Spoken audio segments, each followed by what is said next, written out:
մասնակիցներ դատարան լսելով վարորդի մասնակիցների կարծիքը գտնում է, որ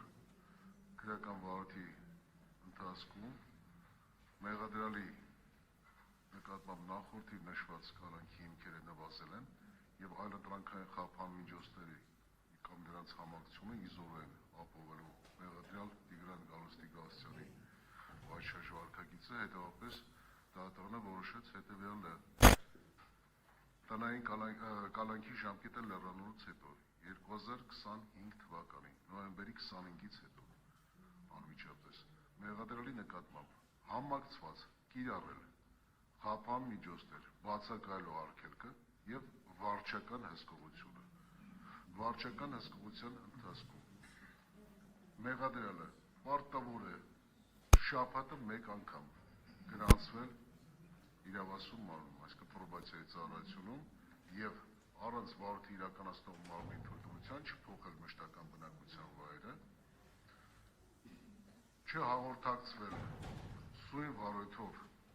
սույն քրեական վարորդով մեղադրյալների եւ այլ պաշտպանների հետ, մեղադրյալների այլ պաշտպանների հետ եւ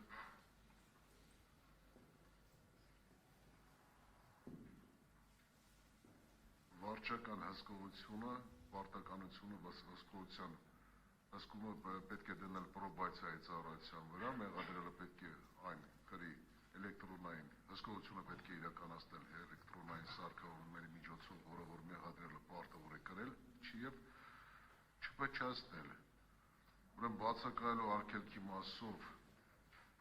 որոշման կատարումը կանձնարարվի իրավասու մարմնին, վարչական հսկողության մասով բնականաբար պրոբացիայի ծառայությանը։ Որոշումը ստանալու պես այն կարող է 10-օրյա ժամկետում ողջարկել Հայաստանի Հանրապետության վերաքննիչ քրեական դատարան։ Սա դատարանի որոշումն է։ Այսինքն նոյեմբերի 25-ը լրացնելուց հետո վարչական հսկողություն համակցված բացակայելու արգելքով։ Ես պայմանները արդեն իսկ նշեցի։ Պարզ է։ Պատվարժան դատարանի բարձաբանման հետ կապված, այսինքն մինչև ամսի 25-ը քրեակատարողական ծառայության աշխատակիցները մնալու են մինչև ամսի 25-ը։ Մինչև ամսի 25-ը մեկ վայրկյան լսեք, ուշադիր ես ասեմ։ Կալանք խափան միջոցը ընտրված է մինչև նոյեմբերի 25-ը։ Պարզ հստակ դատարանը որոշումը կայացրեց։ Խափանան միջոց կալանքի ժամկետը լրացնելուց անմիջապես հետո խափան միջոցներ են համակցված կիրառվելու։ Կիրառումը խափան միջոցներ բացակայելու արգելքը համակցված վարչական հսկողության հետ։ Նորից եմ կրկնում, շաբաթը մեկ անգամ մեղադրյալը պարտավոր է գրանցվել պրոբացիայի ծառայությունում, շփում չունենալ սույն վարորդով, քրեական վարորդով մեղադրյալների եւ նրանց պաշտպանների հետ, մյուս մեղադրյալների եւ բացի այդ նաեւ չփոխել իր բնակության հասցեն, իսկ փոփոխելու դեպքում բնականաբար այդ մասին տեղեկացնել դատարանին։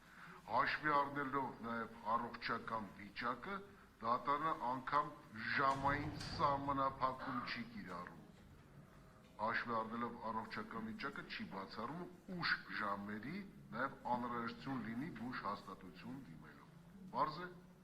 Պարզ է։